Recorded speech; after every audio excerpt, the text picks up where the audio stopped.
नमस्कार, आपका exams wave में स्वागत है।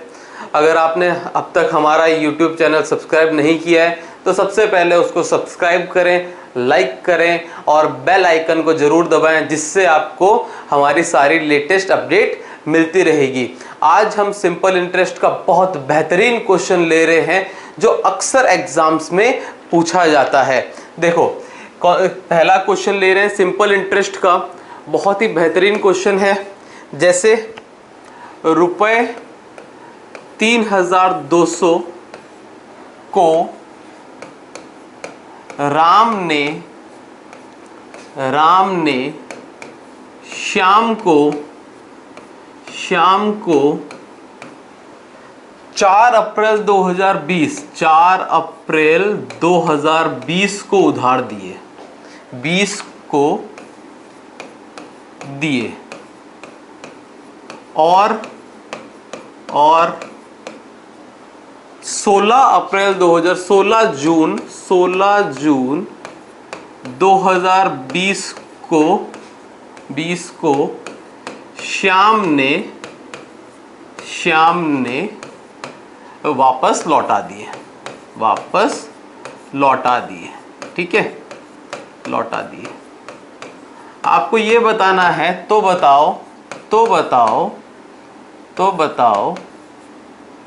बताओ श्याम ने कितने रुपए का ब्याज दिया, या श्याम ने कितने रुपए ब्याज के तौर पर दिए।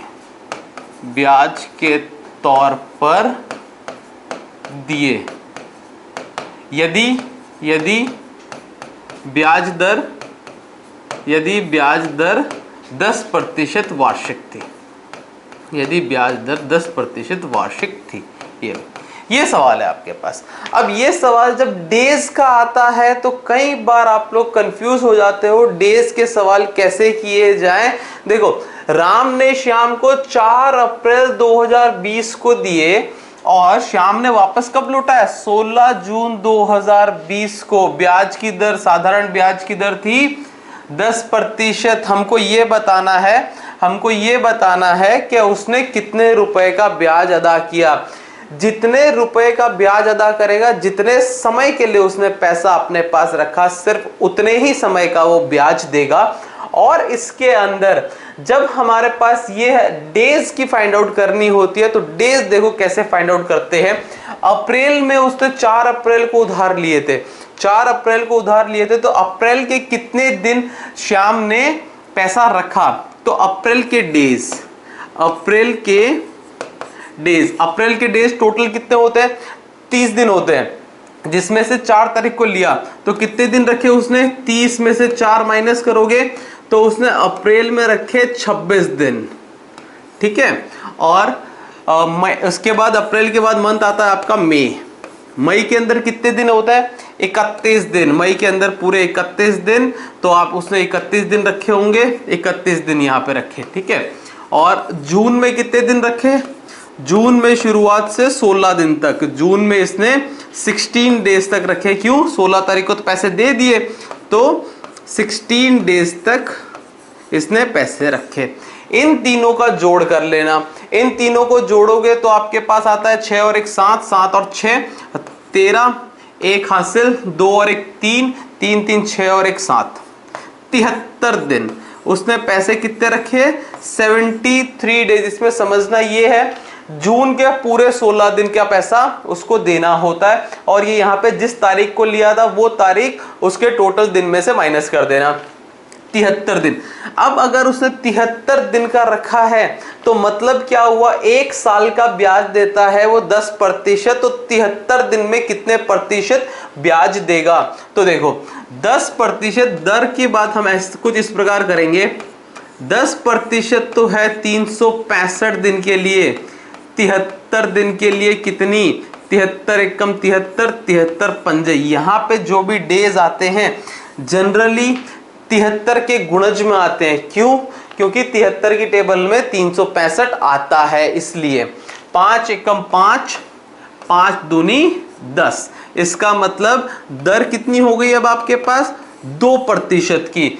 दर अगर 2% की है और हमारे पास मूलधन 3200 रुपए है, ब्याज ज्ञात करना है, एसआई ज्ञात कर लो, एसआई ज्ञात कर लो।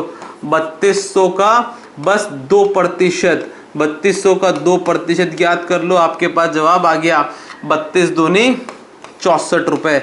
इसका मतलब उसने 64 रुपए का ब्याज दिया होगा और कुल राशि चुकाई होगी वो होगी 3264 रुपए। ये एकदम बेसिक सा क्वेश्चन है, बट डेज के ऊपर आता है तो अक्सर हम लोग कंफ्यूज हो जाते हैं।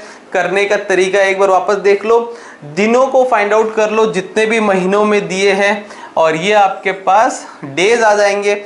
उस डेज के अकॉर्डिंग आप चेंज कर लेना, कितना दर कितने प्रतिशत की होगी, और उसके बाद सीधा सीधा आपको उतना प्रतिशत ज्ञात कर लेना, जवाब आ जाएगा। ठीक है, एक और क्वेश्चन ले रहे हैं हम इसी में, एक और क्वेश्चन ले रहे हैं, वो कुछ इस प्रकार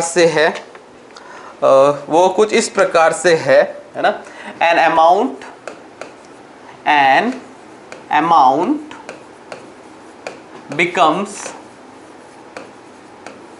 becomes on certain rate of simple interest on certain rate of SI in 2 years is 8,700 and after 3.5 years and after 3.5 years it becomes 9,600। तो हमको बताना है फाइंड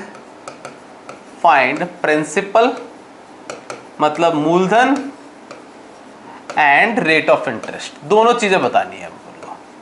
रेट ऑफ इंटरेस्ट साधारण ब्याज की दर, ठीक है। अब जब दोनों चीजें ज्ञात करनी है तो सवाल क्या है, पहले सवाल समझो। एक कोई राशि थी, हमें नहीं पता क्या राशि थी, वो किसी साधारण ब्याज की दर से 2 वर्ष के बाद कितनी हो जाती है, 2 वर्ष के बाद 8,700 रुपए हो जाती है, और 3.5 वर्ष के बाद कितनी हो जाती है, 9,600 रुपए हो जाती है। हमको बताना है मूलधन क्या है और हमको ये भी बताना है ब्याज की दर क्या है। देखो इसमें अगर मैं बोलता हूं मेरे पास मूलधन तो P है ना, मूलधन P है और ये कुछ मेरे पास यहां होगा, हमें नहीं पता। साधारण ब्याज क्या होता है, हमेशा सेम रहता है, साधारण ब्याज हमेशा समान रहता है, कभी बदलता नहीं है। या मूलधन कितना है, या मूलधन हमको नहीं पता, x मान लो। चलो 2 वर्ष के बाद, यहां से 2 वर्ष के बाद आफ्टर 2 इयर्स कितना हो गया, ये 8,700। इसका मतलब 2 साल का इसमें ब्याज जुड़ गया होगा। ये 8,700 क्या है, मिश्रधन है जो 2 साल के बाद हुआ होगा। वो बोलता है 3.5 साल के बाद। यहां से अगर 3.5 साल के बाद देखोगे, 3.5 साल के बाद अमाउंट अगर चेक करोगे तो कितना हुआ, 9,600 रुपए, 9,600 रुपए। अब एक चीज समझ में आ रही है आपको, भाई ये मूलधन था, 2 साल के बाद जब ये 8,700 हुआ, ठीक है, हमको पता है 2 साल का ब्याज मिल गया होगा इसमें। अब 3.5 साल के बाद जब ये 9,600 हो गया, जब 8,700 था 9,600 क्यों हो गया, क्योंकि मुझे यहाँ पर 1.5 साल का ब्याज, 1.5 ईयर का इंटरेस्ट मिल गया होगा, सिंपल इंटरेस्ट मिल गया होगा। 1.5 साल का सिंपल इंटरेस्ट क्या होगा, जो इन दोनों का अंतर है वही तो आपके पास 1.5 साल का इंटरेस्ट होगा। तो इन दोनों का अंतर देखोगे, 8,700 और 9,600, 9,600 में से ये माइनस हुआ तो हमारे पास आ गया कितने का, 900 रुपए का ब्याज है। कितने वर्ष का, 1.5 वर्ष का। यहां कितना मिला हुआ है, 2 वर्ष का। देखो 2 इयर्स का, 2 इयर्स का SI 1.5 साल का जब 900 है तो 2 साल का कितना, वैल्यू ऑफ 1.5 ईयर इज 900 और 2 साल का कितना, तो 900 तो मान है 1.5 साल। 1.5 साल को क्या लिख सकते हो आप, 3/2 लिख सकते हो। 3/2 क्या ज्ञात करना है, 2 साल का, ठीक है। 2 साल का ब्याज, 2 इयर्स का ब्याज।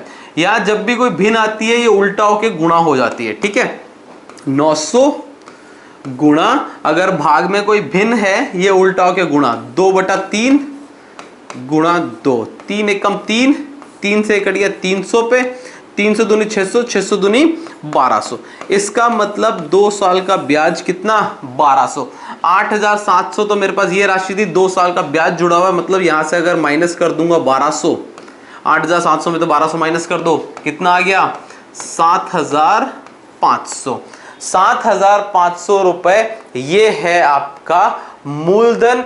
अब ज्ञात करना है ब्याज की दर। ब्याज की दर ज्ञात करना बहुत ही साधारण सा काम। देखो यहां पे मैंने ये बताया था 1.5 साल का ब्याज 900 रुपए है, तो 1 साल का कितना, 1 साल का कितना, या फिर 2 साल के पास आपके 1200 आ गया है। 1 साल का ब्याज, 1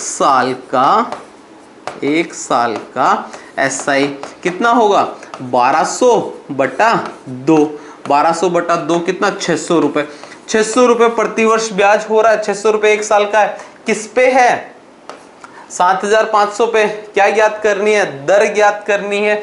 दर आप लोग ज्ञात कर लोगे, 7000, ये 600 रुपए का ब्याज किस पे मिल रहा है, 7500 पे। क्या कर दोगे, गुणा में 100, ये आपका दर आ गई। 2 शून्य से 2 शून्य कट गए यहाँ पे। अब देख लो इसको किससे कट जाएगा, 25 से कट जाएगा। 25 तेरी 75, 25 दूनी 50, 100 24, 3 एकम 3, 3 अट्ठे 24। इसका मतलब दर कितनी आ गई आपके पास, 8% की दर आ गई। और इस तरह के सवाल हमको अक्सर मिल जाते हैं जब हमको कुछ समय बाद का एक मिश्रण देगा, उसके बाद फिर कुछ समय बाद का मिश्रण देगा। हमको बस समझना इतना सा है, जो ये 1.5 वर्ष का SI क्या होगा, इन दोनों का अंतर 900 रुपए। जब 1.5 वर्ष का 900 मिल लिया तो मैंने 2 वर्ष का ज्ञात कर लिया। 2 वर्ष का ज्ञात कर लिया, हमारा मूलधन आ गया। और दर हमारे पास 1 वर्ष का जो भी होगा उसमें हम ये चीज देख लेंगे, ठीक है। फॉर पेड कोर्सेज आप लोग हमारी वेबसाइट विजिट कर सकते हैं www.examsweb.com। धन्यवाद।